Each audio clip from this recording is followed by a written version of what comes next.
Ever get that feeling?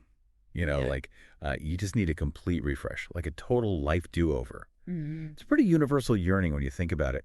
And it's actually what sparked today's deep dive. We're exploring this age-old idea of transformation Hmm. through the lens of, get this, Noah's Ark. Oh, wow. Now, before you think we're going full on Sunday school here, I promise it's about to get really interesting.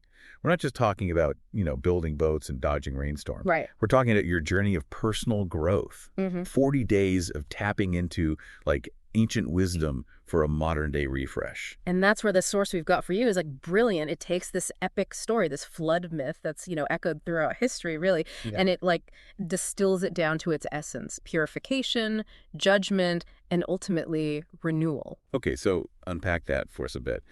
What do those like big weighty words actually mean when we apply them to our own lives, outside the context of a global deluge? Well, think about it. The flood, even in a symbolic sense, is a powerful image, right? Yeah, It represents a washing away, a cleansing. It forces a confrontation with everything that's come before, the good, the bad, the downright messy. it's true. And just like the floodwaters recede, revealing a changed landscape, we too go through these periods of upheaval that force us to confront, well, ourselves. It's like that feeling after like a really tough breakup Yeah. or a job loss, Yeah. It's messy and painful and all that. But on the other side, Hmm. there's this potential for like incredible growth, for rebuilding something even stronger. Yeah. But let's be honest, this source doesn't shy away from some like heavy theological concepts, Right. namely God's righteousness. It even quotes Psalm 119.137, which states, "Righteous are you, O Lord, and right are your rules." It's a big one. Help us out here. How do we approach this concept without getting like bogged down in dogma? That's where it's crucial to remember that righteousness in this context isn't about blindly following a checklist of rules. Okay. It's about aligning yourself with a greater good, a moral compass, if you will, that guides your choices and actions. So less about the thou shalt nots and more about that like inner voice, that Yes. gut feeling telling us what feels inherently right. Exactly. Think of it like this. You see someone struggling, maybe they've dropped their groceries. You feel this urge to help, that inherent goodness, that impulse to act with compassion. That's a reflection of aligning with a greater good. It's about tapping into the best version of yourself. Mm-hmm. And what's fascinating is the source doesn't shy away from the fact that we're all human. We all mess up sometimes. Oh, yeah. It even references Romans 3.252, which talks about how even when we make mistakes, there's a path back to righteousness through Christ. Okay, so it's not about being perfect. No. It's about striving, about always kind of trying to get back on track, even when we stumble. It's about progress, not perfection. But what happens when we do stray from that path?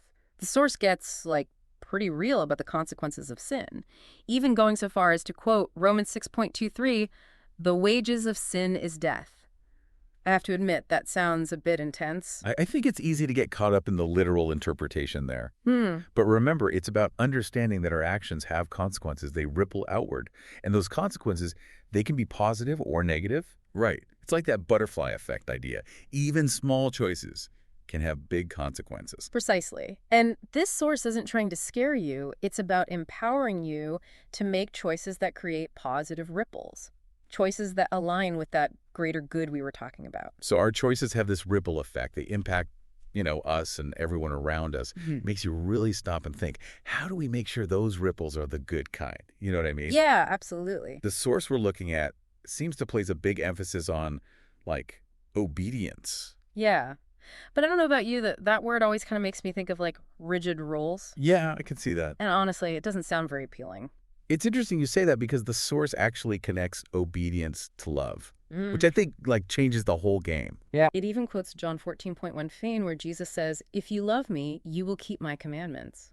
Okay, that's a very different vibe than what usually comes to mind with obedience. It's less about blind following and more about a deeper connection. Right. Think about any relationship you cherish, like a partner, a close friend, a family member. When you truly love someone, there's this natural inclination to kind of honor them, to act in ways that reflect that love. It's not about, being forced. It comes from a place of genuine care. It's like learning their love language, right? Yeah. You make the effort to understand what matters to them and act accordingly because you value that relationship. Yeah.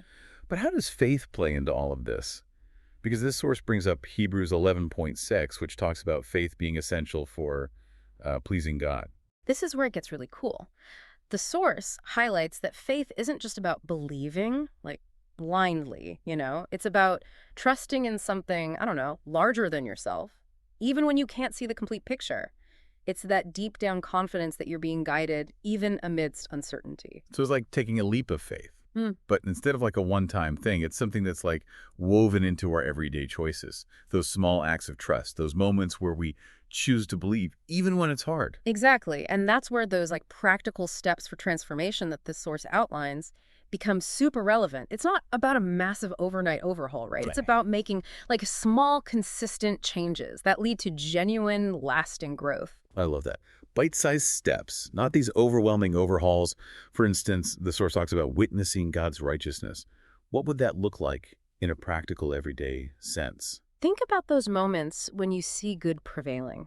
Yeah. Even in these subtle ways, Maybe it's someone going out of their way to help a stranger or witnessing an act of forgiveness. It's about kind of training yourself to notice those flickers of goodness, those reminders that even amidst the chaos, there's still so much good in the world.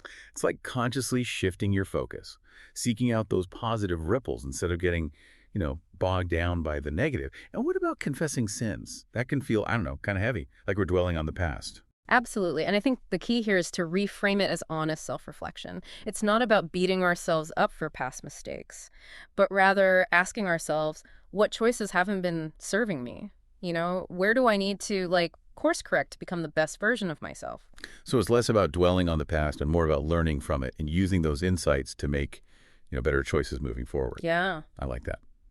Okay, last one. The source talks about struggles with obedience. Any tips on how to tackle that one?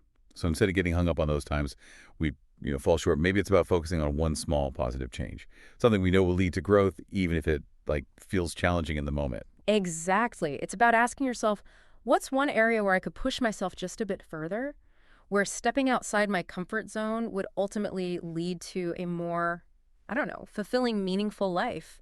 And that's the beauty of this whole 40-day transformation concept, right? Yeah. It's not about reaching some unattainable state of perfection. It's about consistently striving to align with your best self. It's about embracing the journey, knowing there will be ups and downs, and having the courage to keep moving forward. So it's less about the destination and more about the journey itself. And that brings us back to Noah. Talk about a guy who got a clean slate, a whole new world after the flood. But here's the thing. We don't need some cataclysmic event to hit the reset button in our own lives, do we? Not at all. That's the amazing thing about personal growth. Every day is a new opportunity. Each morning we wake up, we get to choose who we show up as in the world, what kind of impact we want to make. I love that. So even if yesterday felt like a total wash, today is a brand new start. It reminds me of that quote, the best time to plant a tree was 20 years ago. The second best time is now. It's never too late to, course correct, to start making choices that lead to the life we truly want. And that choice, that act of conscious creation, that's where real transformation takes place. It's not some passive process that just happens to us, right?